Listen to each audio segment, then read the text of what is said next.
വിദ്യാർത്ഥികൾക്കായി budding writers എഴുത്തുകൂട്ടം, വായനാക്കൂട്ടം, സാഹിത്യ പരിപോഷണ ശില്പശാല സംഘടിപ്പിച്ചു. കായംകുളം BRCയുടെ ആഭിമുഖ്യത്തിലാണ് പരിപാടി സംഘടിപ്പിച്ചത്.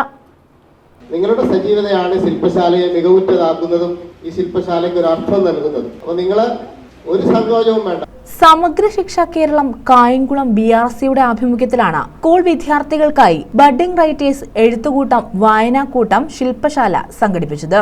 കായംകുളം ഗവൺമെന്റ് LP സ്കൂളിൽ നടന്ന ശില്പശാലയിൽ കായംകുളം സബ് ജില്ലയിലെ വിവിധ സ്കൂളുകളിൽ നിന്നും തെരഞ്ഞെടുക്കപ്പെട്ട 50 വിദ്യാർത്ഥികളാണ് പങ്കെടുത്തത്. കവിയും ഗാനരചയിതാവുമായ പള്ളിക്കൽ ദേവരാജൻ ശില്പശാല ഉദ്ഘാടനം ചെയ്തു. സൃഷ്ടിപരമായ കഴിവെന്ന് പറഞ്ഞാൽ ഒന്നിനെ സൃഷ്ടിക്കാനുള്ള കഴിവ്, അതാണ് സൃഷ്ടിപരമായത്.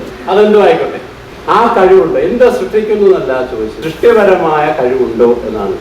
വാക്കുകൾ കിട്ടിയാൽ അതുകൊണ്ട് കവിത ഉണ്ടാക്കുന്നത് അത് അയാളുടെ സൃഷ്ടിപരമായ കഴിവിന്റെ പ്രത്യേകത കഴിവാണ്. വാക്കുകൾ കൊണ്ട് കഥയുണ്ടാക്കും, നോവലുണ്ടാക്കും, അത് ആ വ്യക്തിയുടെ സൃഷ്ടിപരമായ കഴിവാണ്. പുതുതായി ഒന്നിനെ സൃഷ്ടിക്കാനുള്ള കഴിവാണ്.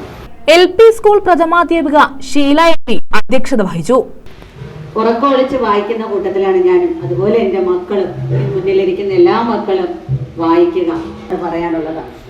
എല്ലാവരോടും പെരുമാറുന്നത്, നമ്മളുടെ പെരുമാറ്റം തന്നെ വായനയിലൂടെ മാറ്റാൻ സാധിക്കും എന്ന് വിശ്വസിക്കുന്ന കൂട്ടത്തിലാണ് ഞാൻ. BPC Bindumol, staff secretary V Anil Bose, BRC trainer Gayathri J, cluster coordinator Sudha S തുടങ്ങിയവർ ശില്പശാലയ്ക്ക് നേതൃത്വം നൽകി.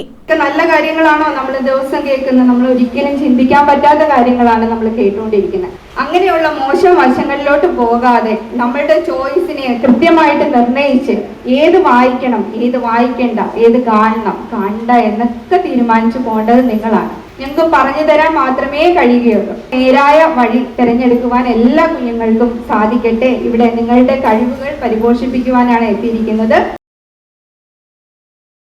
News bureau, Kayamkulam.